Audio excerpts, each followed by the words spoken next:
Today is Donald Trump's so-called Liberation Day, where he's set to announce a raft of new tariffs.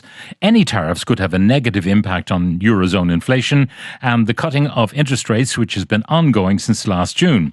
They also come against the backdrop of Russia's continuing war in Ukraine and Europe having to scale up defence spending. All of these issues will be under consideration by the European Central Bank when it convenes to decide on any further interest rate cuts in the coming months. It's quite a hefty agenda for the Central Bank to discuss, and I'm delighted to be joined in studio by the President of the European Central Bank, Christine Lagarde. Madam President, good morning and welcome. Manjawa Gatpat. Oh, kupla fuckla good. That means you have a few words. Let's talk about Liberation Day. And from the point of view of the European Central Bank, things were going so well, weren't they? Things are going well. Inflation was under control. The interest rates were coming down. Things were right on track. Well, I would say that we have a mission. And that mission is to procure price stability to the economy so that people understand what the price levels is and how it's going to move over the course of time, so they can make their investment, consumption, mortgage decisions, understanding what the deal is. And we had come from very high inflation that was precipitated by a combination of shocks that came, one after the other and compounded each other. And we are now very close to target. So the disinflationary process is well underway. We are not quite at target yet. There is still a bit of work to do, but we are really, I think, we are quite satisfied with the work that we have done. The prediction was that this year there might be a little bump in the road. This is before Liberation Day. Yeah. There might be a little bump in the road, and then things would get back down to 2% by 2027. Yeah, the target we have is 2% in the medium term on a sustainable basis. We have been under 2% previously, but it went up again because we have base effects which are generally determined by the price of energy, which matters a lot, or price of food matters a lot, of course. But yes, we will have little bumps up. But I think what matters is this sort of medium-term approach and sustainable 2% that we want to reach. And I really think that with the work that we've done with, first of all, hiking interest rate to fight inflation and bring it down, and now cutting interest rates as we have by 150 basis points, so 1.5% down. We are, as I said, I think close to target. And it's good for business, obviously. I think it's good for all, It's also good for consumers, for households. When you go shopping, you're interested in the price you pay. When you go to the petrol station, you're interested in how much you pay for it as well. Now, one of the drivers of prosperity and good business is predictability. I mean, knowing where you stand, whether the interest rates are high or low, you factor all of that in your planning, whether it's household planning or national planning or business planning. When you're dealing with the United States in this very unpredictable world, it makes your task far more difficult. Well, predictability is in very short supply at the moment, for sure. And I don't think that I have ever mentioned the word uncertainty as many times as I have in the last few weeks, because we simply don't really know to this day, which is supposed to be the day when it is announced, what the deal will be for the rest of the world. But what we know, Pat, is that it will not be good for the global economy. And it will not be good for those who inflict the rates or those who retaliate. I mean, it's going to unsettle the trade world as we know it. And I think Peter Sutherland would turn in his grave if he knew what is going on at the moment. As one of the architects of globalization. Yeah, absolutely. We quoted from Ronald Reagan yesterday on the program where he said tariffs, first of all, they have a role to play, maybe in one particular sector or another at any given time. But anyone who creates blanket tariffs is shooting a hole in the boat. And anyone who responds... Is that Reagan who said that? Reagan said that. Oh, my goodness. Yes, okay. And anyone who responds is shooting a second hole in the boat. And it's so stupid to do that kind of thing. So how should Europe respond? Do you reciprocate? That is something for the political leaders to decide. Our job at the central bank is to anticipate, to explain to them, although they do have great economists as well, what the consequences will be in terms of economic economic impact, and I was going to say negative impact because it will be negative anyway, the world over.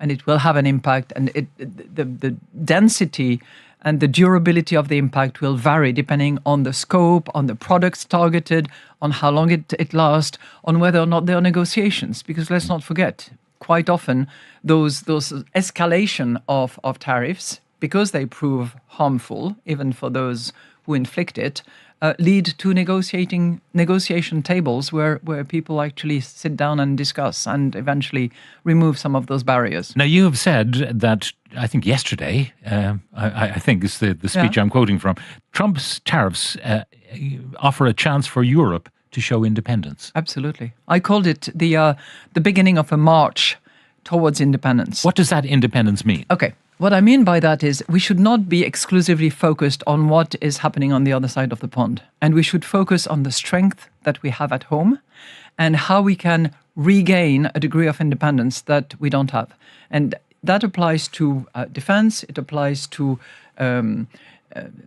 trade, of course, it applies to finance. And from my perspective, it applies to the way money moves around Europe. So by that I mean capital markets, which are completely scattered all over Europe and which have to be better organized, more consolidated, converging, and possibly singly supervised. That's one thing. The second thing, which I think is really important for all of us, is to have digital payment under our control. When you think of it at the moment, a lot of our digital payment, when you pay, when you e-commerce or where peer-to-peers or you use your card or your phone, you always rely on non-European infrastructure. So I think the controlling Explain our that digital to me, payment. because I wasn't aware of this. I presumed we were all... Whether you use a card or whether you use a phone, typically it goes through Visa, MasterCard, PayPal, Alipay. Where are all those coming from? Well, either the US or China. And the whole sort of infrastructure mechanism that allows for the payment, credit and debit, is not I'm a European concerned solution. about this. I didn't realize this because it means that every time I use my credit card or use my phone, that information about me is leaving the European Union and going to the United States. I thought that was not permitted. I'm sure they do that, in compliance with European regulations. But yes, that is the point, which is where I think that we have to reduce that vulnerability and make sure that there is a European offer that is available, just in case. You never know. All right, a plan B. Yeah. Now, the question of investment in Europe, if I had billions of euro or dollars at my disposal, I'm looking at the United States. Would I put my money in there at the moment, or would I look for somewhere else to invest where predictability was more the norm? What we observe on the markets at the moment and in capital flows is a lot less excitement about investing in the US. I'm not saying that the flows have reversed and that it's all coming back to Europe. No. But there is at the moment a stop and hold until there is more certainty about those markets. So that's another reason why I think this march towards independence is important. We have to make sure that in the European Union, in the euro area, we have attractive investments that people want to put their money in. And we have the assets, we have the opportunities to do that. Think for a second, if we were to remove the internal barriers that we have set for ourselves in Europe, our economic wealth would increase significantly. The IMF has produced some studies about that, and it's clear that our own barriers internally at the moment, in services, for instance, equal to 110% tariffs. In goods, equal to 40% tariffs. We have to remove that. But isn't that a political decision that would have to be made by the European Union? Yes. And we know, and I don't expect you to comment on the rogue or the couple of rogues among the EU 27 who are pro-Putin and who would not like to see any of this consolidation and, I suppose, efficiency creation. I believe that European leaders who are truly dedicated to that European project will find the ways institutionally to agree amongst themselves, whether it takes the form of a coalition of the willing, of qualified majority or otherwise, but they have to find the ways. We quoted something else a couple of days ago on the program, which is a joke that goes round in Kiev, particularly. And it's a question, really, and I'm only doing this from memory. How come 450 million Europeans require the help of 340 million Americans to defend themselves against 130 million Russians? Mm-hmm. It's a very interesting question. I think it's the point that was made by Donald Tusk. He brought in as well the 350 Americans and the 500 millions Europeans. And it goes exactly to the point that I was making. We do have the strength. We do have the economic power. We do have the potential. We do have the population. I'm not sure we have the perfect demographics, which raises the issue of how do we deal with shortage of labor. But we have those huge assets, and we need to apply those capacities and that creativity that we have to be more independent and to be less vulnerable on all fronts. How does that come about? When there is a will, there is a way. And I think that in times of crisis, whether it's in Ireland or whether it's in Europe, we have found the ways to bounce back from where we were, whether it was vulnerability or financial crisis, to come back and to restore our position. And I think we are in this moment in Europe where, because we are confronted to a significant risk, we have to draw on our forces and to draw on our unity. That's a difficult point, by the way. Now, you know that Trump's idea is he'll have blanket tariffs on all European nations, and then he wants to have individual conversations with individual leaders to try and do the deal with each one of them individually. And that would be, I suppose, to divide and conquer. That's an old practice, isn't it? Yes. It goes back to the Roman days. Yeah. There is a lot of uncertainty as to exactly where he's going to come out, whether it's going to be a blanket tariff or whether it's going to be already targeted in such a way that he can already divide by sheer announcement, or whether it's going to be sectorial, whether it's going to be on the basis of reciprocity. There are many schools of thought, but I think he's the only one to know what he wants to implement. I want to spend all my time and all my energy and my vigor on what we can do for ourselves and how we can be stronger and better at home. One of the things that is going to happen is already signalled, and particularly in Germany, where the constraints on spending money on defence have now been lifted, there will be a massive investment in European defence. Mm-hmm. And in a perverse way, the weapons of war will be good for economies. The jury is out, because it depends how it is spent and where we purchase. If that European money or member states money is spent on equipment, on research and development, on new weapons and which I'm not an expert in, by the way, that will produce, innovation, productivity gains, and all that is good for the economy. Particularly if it is purchased within Europe, not outside Europe. But of course, this might be part of the deal that Trump wants to do. Increase your defence spending and buy it from us. He might try that, for sure. Which is why, again, I'm coming back to my point. We have to build our resources. We have to build our capacity at home. Looking at which might take time, but it's a long game that we should play. Your analysis and the central bank's analysis of the American economy and its I suppose, its structural deficits. I was listening to Yanis Varoufakis, who I'm sure you know him well. Yes. From back in the day. Yesterday on our station, he was talking about the problem for America is their manufacturing capability has diminished dramatically, and yet they are wealthier than ever in terms of the dollar. And that the people around Trump, what they really want to do is devalue the dollar. There'll be lots of people with dollars then who will want to shed them, and then they will try to persuade them to buy long-term American bonds. With that cash. But the dollar goes down in value, which makes American exports more competitive. Is that a logical analysis?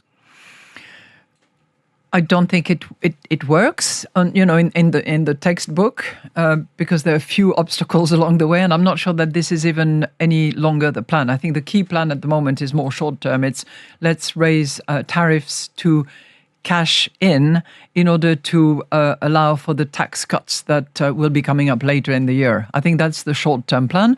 The medium-term plan is bring industry back at home, which is also an issue, because if you have a labor supply which is largely available, fine. But if you are short on labor, it's likely to heat up the economy, which is not something that anybody wants when you're trying to reduce inflation. Do you despair a bit of what's going on in the United States? I mean, I look at it and I think of these barons from the 19th century in Victorian times, very wealthy people being influenced. Them the robber barons, robber right? barons, robber yes, barons, yeah. of the 19th century. And we also have an anti-science bias in the United States. We have children in Florida, age 14 and upwards, being encouraged to work at nights to compensate for the migrants. It's like going back to the 19th century, to Victorian times. It is depressing. It is very worrying. But I never despair of the American people. I have a debt to the American people. I went to the US when I was 17 after the death of my father. I have an American family, and many American people are wonderful and warm-hearted people. And I cannot believe that they're all sympathetic to what is happening at the moment. But they don't have a chance until November of next year to have their say, although they did, as you probably saw overnight in Wisconsin. Absolutely. Which will, this was Musk talking about the impact of that single election could impact the entire world, which on the face of it was quite bizarre. Hyperbolic. Exactly so. So your ambition then for the central bank, do you have unity in the central bank? I mean, are you... you smiled there briefly when I asked that question. Yeah, look, I have around the table 26 super bright characters, most of them trained in economics, all of them sort of respected at home and responsible for their national central banks. And yet when they all come together around the table, we form one single unit, which is the Euro system headed by the European Central Bank. So I spend a lot of my time talking to them, convincing them, working out what the consensus is likely to be on the basis of what I think is the best solution towards our target. I have the fantastic support of one of your compatriots, Philip Lane, who is my chief economist, a member of the executive board, and of fantastic advice and a great support to me in those endeavors. I work with Gabriel Makhlouf, who is the National Central Bank governor at the moment. But the other 19 are as respectable and as smart and as good as... Well, when I asked that question and you smiled, when you replied that there are 22 super bright people around the table, I smiled. Because I was trying to imagine the kind of conversations when you've got really bright people in the room and so many of them all trying to chip in. I think what's really important is that they all feel respected, number one, listened to, and I don't think that we should ever have such a determined and stubborn view that their arguments are worth nothing. All arguments are worth being listened to, and some of them are worth being included in the reasoning and in the decisions that we make. You know, when Michelle Obama was saying, when they go low, we go high. Yeah. I was just thinking, in response to what's going on in the world with Trump and with Putin, do we keep endeavoring to go high? For example, the Russian assets that are held by the ECB, which would more than compensate, well, partially compensate Ukraine for the damage inflicted upon Ukraine by Russia. Is there a case for just seizing those and giving them to Ukraine? Number one, the good thing is that we have frozen those assets. So they belong to the National Central Bank of Russia, which is therefore Russia's sovereign property. Second, we are using them because the proceeds from those assets is used to pay back some of the loans that the G7 countries have extended to Ukraine. So it's being used. So this money is earning interest? Absolutely. And the interest is used to pay for those loans that have been made as I said, by the G7 to Ukraine. My third point is that if you want international law to be respected, which is what we expect from all our, partners, including Russia, which has clearly broken that rule. If we want the international law to be respected, we have to respect it ourselves. And there are conditions and circumstances when you can use those assets. They exist. They have been validated by international law, and we should respect that. And we should, once the conditions are satisfied, in the right circumstances, of course, use those assets and apply it to the reconstruction of Ukraine, but not under any circumstances and without conditions. It's for the reconstruction, part of a settlement agreement, and then you know what? it won't be enough to reconstruct Ukraine. It will not. More will be needed. Yeah. Now, the question therefore is, why would anyone trust the European Central Bank if it did unilaterally seize those Russian assets? Well, that's the other point. Yeah. And that's the point about international law. You were talking about unpredictability. We have to be predictable. And to be predictable, the rule of law matters and international law matters. We need to abide by that. We haven't talked about... But at the end of the day, it will be for the leaders to decide, not for me. My job, again, is to remind them of what the consequences will be and what the principles are. But you are the organization that is using the money, I presume. You're deciding. We are remunerating the money, actually. Yeah. Now, the question of China, we haven't mentioned it. Are you concerned that, the biggest manufacturing power in the world, which it is at the moment, if you look at it as one unit, I mean, Europe might compete very successfully if you regarded Europe as a cohesive unit. Are you concerned that China's response may be negative for Europe in the terms of dumping stuff on the European market at discount prices to compensate for a loss of American trade? Very good point. China has ramped up its place in the market, if you will. So they are now competing with us on a much larger category of products more than services. And yes, the sort of diversion of exports where China would actually come to Europe rather than the US because of the tariffs that have been erected on its way to China will have to be taken into account. They might very well try to do that. So we have to anticipate that movement. And I think that, again, leaders will have to But decide. It's interesting that China's already doing in Europe what Trump wants European automakers to do in America. Make the cars in America, and China is attempting to build cars, or is about to build cars in Europe, and batteries and so on. That's right. Within the European Union. That is right. They do that in some member states. How do you manage to retain a sense of energy and optimism in the face of all the challenges? I think that what fuels my energy is love, number one. The love that is given, the love that is received. And when in despair, I think of my grandchildren. The world they are about to inherit. Yep. And our duty to them. Christine Lagarde, Madam President of the European Central Bank, thank you very much for joining us in studio this morning. Thank you.